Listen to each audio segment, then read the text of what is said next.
This was Lula's first address since last night's standoff. The two-term president was given a deadline to surrender by 5 p.m. on Friday. Lula, however, missed the deadline, staying instead in his hometown, surrounded by his followers in the metal workers' headquarters.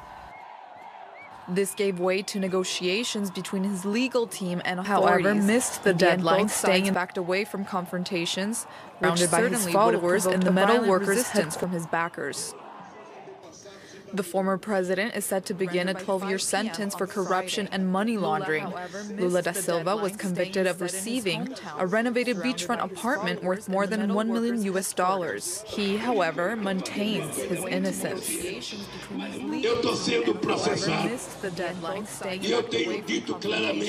I am being prosecuted.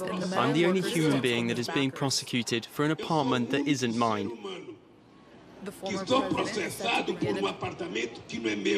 Despite his legal troubles, Lula remains the frontrunner ahead of Brazil's October presidential election. A decision on his candidacy will ultimately be made by the Electoral Court after and if Lula files his formal candidacy by the August 15th deadline. Meanwhile, Syrian state media is strongly rejecting reports that Assad regime forces have been using toxic gases in their campaign to retake the town of Douma. Well, government forces are continuing their offensive to retake this, the last rebel-held town in eastern Ghouta. Amidst the airstrikes and shelling there in Douma, monitors say that 30 people, amongst them children, have been killed during these past 24 hours. France 24's Robert Sutton-Maddox has this report.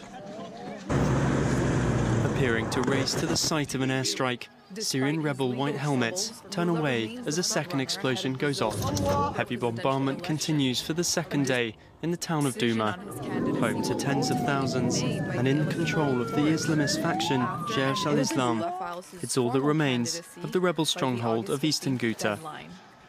Residents had enjoyed a brief period of calm, 10 days of truce, after Moscow announced a deal with Jaish al-Islam.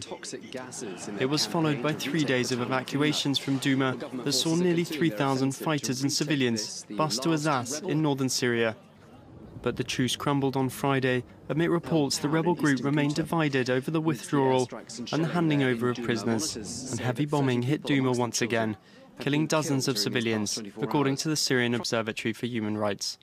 Jaish al-Islam said the talks had been going well and instead blamed power struggles between the regime's allies. Since it began in February, the regime's offensive on eastern Ghouta has killed more than 1,600 civilians. It sliced the area into 3 isolated pockets, each held by different rebel factions. Using a combination of fierce military onslaught and negotiated withdrawals, the regime has emptied out 95% of the enclave. The last of the rebels remain entrenched in Douma. Now, funerals have been held in the Gaza Strip today for the 9 people killed by Israeli troops on Friday, as thousands of protesters